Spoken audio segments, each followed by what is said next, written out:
একজন মেয়ে আসলে কেমন স্বামী চায়, একজন মেয়ে আসলে কেমন ড্রিম হাজব্যান্ডের কল্পনা করে, এটা আজকে আমি কিছুক্ষণ বলবো তোমাদেরকে। এই জন্য because on day you have to be a husband, you will become a husband. এটা মাস্ট। যদি বেঁচে থাকেন বিয়ে করার দরকার বলেন তো সবাই আজ না নাই? তো আপনাকে বুঝতে হবে যে আমার ওয়াইফ আসলে কেমন স্বামী পেতে চায়, আমার ওয়াইফের কাছে স্বামী হিসেবে তার এক্সপেকটেশনটা আসলে আমার প্রতি কি ছিল এবং আমি কি দিচ্ছি। এটা যদি আজকে জানতে পারো, বুঝতে পারো এবং সেই হিসেবে নিজেকে বিল্ড করতে পারো, তবেই তোমার বিবাহিত জীবনে তোমাকে সুখ দান করবে একজন। তিনি কে?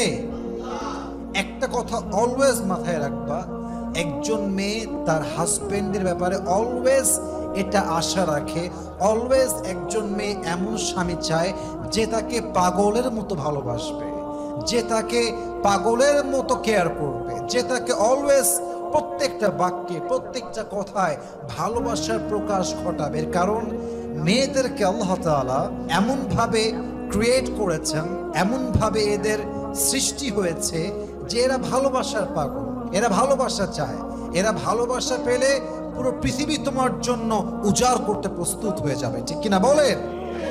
বউকে ভালোবাসার ক্ষেত্রে কোনো কৃপণতা চলবে না, বউকে ভালোবাসার ক্ষেত্রে কোনো লজ্জা চলবে না। এটা আমার বউ, এটা আমার ভালোবাসা, এটাই আমার জীবন, এটাই আমার মরণ, এটাই আমার জান্নাতের সঙ্গী। অতএব তার সঙ্গে আমার ভালোবাসা এত বেশি হবে যে পুরো দুনিয়া একদিকে, আমার ভালোবাসা একদিকে, আমার ভালোবাসার শক্তি, আমার ভালোবাসার পাওয়ার আরো বেশি হয়ে যাবে। ঠিক কিনা বলেন? ভালোবাসার ক্ষেত্রে কোনো কম্প্রোমাইজ করা যাবে না, বিশেষ করে বউয়ের ব্যাপারে। প্রত্যেকটা ওয়াইফ, প্রত্যেকটা মেয়ে এই ড্রিম দেখে যে আমার হাজবেন্ড আমাকে পুরো পৃথিবীর সবার ভালোবাসা একদিকে হবে, আমার স্বামীর ভালোবাসা আর একদিকে হবে। অতএব যদি তুমি তোমার বিবাহিত জীবনে ভালো কিছু করতে চাও, তুমি যদি তোমার ওয়াইফের ড্রিম হাজবেন্ড হতে চাও, ভালোবাসার মনোমাইন্ড রাখতে হবে। রাজি আছেন তো ইনশাআল্লাহ? ভালোবাসা মানে কি? ভালোবাসা মানে হচ্ছে তার জন্য সাপোর্টিভ রোল প্লে করতে হবে। সাপোর্টিভ রোল প্লে করলে you will become a better husband. ভালোবাসা মানে কি? তোমার যাই হয়ে যাক, ভালো হোক খারাপ হোক, আমি তোমার সঙ্গে অলওয়েজ ছিলাম, আজীবন আছি, আজীবন থাকবো। আর আমি আমার বউকে ভালোবাসি মানে আমি যে স্বার্থের জন্য ভালোবাসি তা নয়, বরং আমার বউয়ের জন্য আমার হৃদয়ে অটোমেটিকলি একটা অজানা ভালোবাসা, এক অদৃশ্য ভালোবাসা ঢুকাই দিয়েছে একজন। তিনি কে? অতএব এটা বুঝতে হবে আর এটা মাথায় রাখবা, মায়ের পরে একজন পুরুষকে সবচেয়ে বেশি ভালোবাসে, সবচেয়ে বেশি যত্ন করে যেই নারী, এটা হচ্ছে ওয়াইফ। এটা তোমার স্ত্রী, তোমার সন্তানের মা হবে তোমার স্ত্রী, তোমার ফিউচার হ্যান্ডেল করবে তোমার স্ত্রী, তোমার ভবিষ্যতে যত বিপদ আসবে তোমার সঙ্গে থাকবে তোমার বউ। তোমার কবরে যদি তুমি একা যাবা, বাট মাথায় রাখতে হবে যদি আল্লাহ তোমার জন্য জান্নাত নির্ধারিত করে থাকে, তবে তোমার ওয়াইফ হবে তোমার জান্নাতের সঙ্গিনী। অতএব ওয়াইফের জন্য ভালোবাসার ব্যাপারে কোনো ছাড় দেওয়া চলবে, এটা মাথায় রাখতে হবে। এক নাম্বার এটা মাথায় রাখবা যে বউ সবসময় চায় ভালোবাসার মতো একজন স্বামী।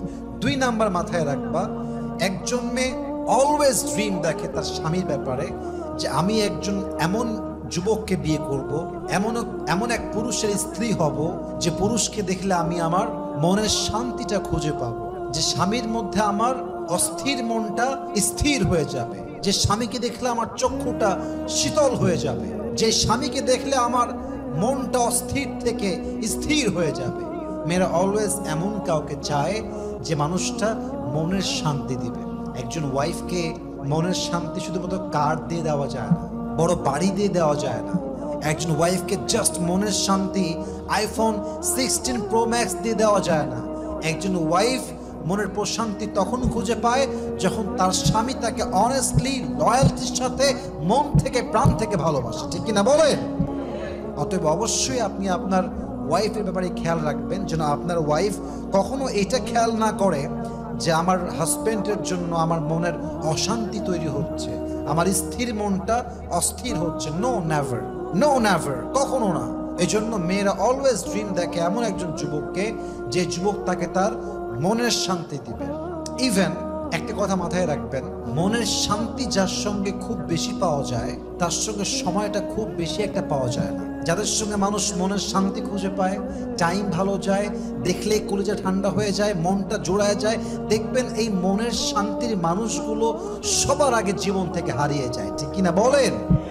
এর জন্য মেয়েদেরকে মেসেজ দিব, যদি আপনি এমন স্বামী পান যার টাকা কম, বাড়ি কম, সম্পত্তি কম, সবই কম, কিন্তু তাকে দেখলে আপনার ভালোবাসা ফিল হয়, তাকে দেখলে আপনার মনের শান্তি ফিল হয়, ওয়াল্লাহি এই সংসার যদি আপনি ছেড়ে দেন জাস্ট টাকার অভাবে, গাড়ির অভাবে, বাড়ির অভাবে, আপনি যেখানেই বিয়ে করেন আপনি মনের শান্তি কখনো খুঁজে পাবেন না। ঠিক কিনা বলেন? বিয়ের সবচেয়ে বড় উদ্দেশ্য কি জানেন? সবচেয়ে বড় উদ্দেশ্য আল্লাহ তাআলা বলছেন, ওয়া মিন আয়াতিহি আন খালাকা লাকুম মিন আনফুসিকুম আজওয়াজাল লিতাসকুনু ইলাইহা। বিয়ের তিনটা উদ্দেশ্য আল্লাহ একটা আয়াতে বলেছেন। তার প্রথম এবং মেইন উদ্দেশ্য হচ্ছে মানসিক শান্তি। আপনি যদি আপনার বউকে দেখে মনের শান্তি খুঁজে না পান, আপনি যদি আপনার স্বামীকে দেখে মনের শান্তি খুঁজে না পান, আমি দুঃখিত বলার জন্য, বাট আমি বলতে বাধ্য হব যে আপনার বিবাহিত জীবনটার কোনো মানে নেই, এটা একদম বৃথা জীবন। আরে বউ তো হবে সেই বউ যে বউকে দেখলে ডিপ্রেশন কমে যাবে। আরে স্বামী তো হবে সেই স্বামী যে স্বামীকে দেখলে ফিল হবে আমার কলিজা ঠান্ডা করার মানুষটা আমার সামনে হাজির হয়ে গিয়েছে। ঠিক কিনা বলেন? এজন্য প্রত্যেকটা মেয়ে চায় একজন এমন পুরুষ যে পুরুষ তাকে মনের শান্তি দিবে, মানসিক শান্তি দিবে। 3 নাম্বার, প্রতিটি ওয়াইফ চায় একজন বিশ্বস্ত হাজবেন্ড। প্রতিটি মেয়ে একজন অনেস্ট অ্যান্ড লয়াল ছেলেকে ডিজার্ভ করে, অর্থাৎ যারা আসলেই সতীত্ববান, আসলে ইজ্জতওয়ালা। আপনি চরিত্রহীন হলে তো আপনার জন্য কপালে চরিত্রহীনই জুটবে। মাথায় রাখবেন, আল খাবিসাতু লিল খাবিসিনা ওয়াল খাবিসুনা লিল খাবিসা ওয়াত-তাইয়িবাতু লিত-তাইয়িবিনা ওয়াত-তাইয়িবুনা লিত-তাইয়িবাত। Good character people, they will have good character people. Bad character people, they will have bad character people. যে যেমন তার স্বামী তেমন, যে যেমন তার বউ তেমন। আপনি হবেন চরিত্রহীন মেয়ে, আপনি যদি আশা করেন অনেস্ট অ্যান্ড লয়াল মেয়ে যুবক, হবে না। আপনি যেমন আপনি পাবেনও তেমন। ঠিক কিনা বলেন? অতএব আপনি আপনার জায়গা থেকে অনেস্ট অ্যান্ড লয়াল হবেন। আল্লাহ প্রত্যেকটা যুবককে বোঝার তৌফিক দান করুন, পড়েন সবাই আমিন। বিশ্বস্ততার সবচেয়ে বেস্ট এক্সাম্পল হচ্ছে লাস্ট মেসেঞ্জার মুহাম্মদ সাল্লাল্লাহু আলাইহি ওয়াসাল্লাম যখন খাদিজা রাদিয়াল্লাহু তাআলা আনহা তার সমস্ত সম্পত্তি নবীর নামে লিখে দিয়েছে। নবী চাইলে বলতে পারতেন, খাদিজা এখন সমস্ত সম্পত্তির মালিক আমি, I don't care about you, আমি তোমাকে পরোয়া করি না, তুমি চলে যাও এখান থেকে। না, সমস্ত সম্পত্তি হাতে আসার পরেও নবীজি খাদিজাকে টেক কেয়ার করতে, যত্ন করতে, লয়াল থাকতে এক চুল পরিমাণে কোনো কমতে রাখে নাই। সুবহানাল্লাহ পড়ো সবাই। অতএব অবশ্যই আপনি হাজবেন্ড হিসেবে অনেস্ট অ্যান্ড লয়াল হবেন। 4 নাম্বার, একজন মেয়ে সব সময় চায় যে আমি এমন একজন পুরুষকে বিয়ে করব যার ব্যবহার হবে অত্যন্ত মার্জিত, অত্যন্ত ভদ্র, নম্র, যার প্রত্যেকটা শব্দ হবে মণিমুক্তার মতো, ব্যবহার হবে সুন্দর, অলওয়েজ মুখে একটা মুচকি হাসি লেগেই থাকবে। অনেক পুরুষ দেখবেন রূঢ় আচরণ করে, কেমন যেন খাইস্টা টাইপের, মুখে কোনো হাসি নাই, ব্যক্তিত্ব এত বেশি স্ট্রং যে ওর আশেপাশে মানুষ ভিড়তে পারে না। এটা ঠিক না। রাসূল কারীম সাল্লাল্লাহু আলাইহি ওয়াসাল্লামের সবচেয়ে বড় একটা গুণ হলো তার হৃদয় ছিল বড্ড কোমল, বড্ড নরম। মানুষ ওনার কাছে আসলেই তার ব্যবহার দেখলে, আচরণ দেখলে, মুখের হাসি দেখলে মানুষের মনটা এমনিতেই অস্থির থেকে স্থির হয়ে যেত। সুবহানাল্লাহ পড়ে সবাই। So you must have to be soft, you must have to behave well. ব্যবহার সুন্দর, আপনার ওয়াইফ আপনার সঙ্গে আজীবন থাকবে। ব্যবহার খারাপ, যতই স্মার্ট হন, যত যাই হন, আপনার ওয়াইফ আপনাকে ছেড়ে আরেক পুরুষের সঙ্গে ভেগে যাবে। ঠিক কিনা বলেন? ব্যবহারটা রুচিশীল হতে হবে, ব্যবহারটা সুন্দর হতে হবে। আল্লাহ সবাইকে বোঝার তৌফিক দান করুন, পড়েন সবাই আমিন। ওয়াকুলু লিন-নাসি হুসনা। আল্লাহ তাআলা নিজেই বলেছেন ব্যবহার করবা সুন্দরভাবে, কথা বলবা ভালোভাবে। ভালো কথা, ভালো আচরণ শত্রুকে বন্ধু বানিয়ে দেয়, আর খারাপ আচরণ একদিন বন্ধুকেও শত্রু বানিয়ে দেয়। ঠিক কিনা বলেন যুবক ভাইয়ারা? আল্লাহ প্রত্যেকটা যুবককে ভালো ব্যবহার করার তৌফিক দান করুন, সবাই বলেন আমিন। 5 number, be smart, be gentle and be updated. খ্যাত মার্কা হবেন না। প্রতিটা নারী চায় একজন স্মার্ট পুরুষকে। স্মার্ট মানে অনেক কিছু হতে পারে। স্মার্ট মানে হচ্ছে ফাইন্যান্সিয়াল ব্যাপারটা কেমনে হ্যান্ডেল করতে হয়। স্মার্ট মানে ওয়াইফের কখন কি লাগবে তা খেয়াল রাখা। স্মার্ট মানে ক্যারিয়ারকে ফোকাস করা। স্মার্ট মানে হচ্ছে পুরো পরিবারটার দায়িত্ব নিয়ে সুন্দরভাবে সামলানো। স্মার্ট মানে সব কিছু, কথার ক্ষেত্রে স্মার্টনেস, দায়িত্বের ক্ষেত্রে স্মার্টনেস, প্রত্যেকটা ব্যবহারের ক্ষেত্রে স্মার্টনেস, ইনকাম করার ক্ষেত্রে স্মার্টনেস। প্রত্যেকটা নারী এমন স্বামী চায়, সে জাস্ট দেখতে সুন্দর হবে তা নয়, তাকে স্মার্ট হতে হবে, তাকে রুচিশীল হতে হবে, তাকে দায়িত্বশীল হতে হবে। ঠিক কিনা বলেন?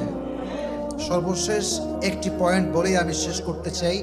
প্রত্যেকটা নারী চায় এমন পুরুষকে যে পুরুষ তার ভবিষ্যৎ নিয়ে সিরিয়াস। একটা এক্সাম্পল দেই। দেখবেন মেয়েরা কিছু আছে 4-5টা প্রেম একসঙ্গে করে। বলেন তো আছে না নাই? এই মেয়েকে যদি আপনি বলেন তোমার তো 5টা বয়ফ্রেন্ড, এক্সাম্পল দিচ্ছি, just don't take it otherwise, তোমার তো 5টা বয়ফ্রেন্ড, তুমি কাকে চুজ করবা এর মধ্যে? চরিত্র ভালো না খারাপ এটা পরের ব্যাপার, পরে আসতেছে।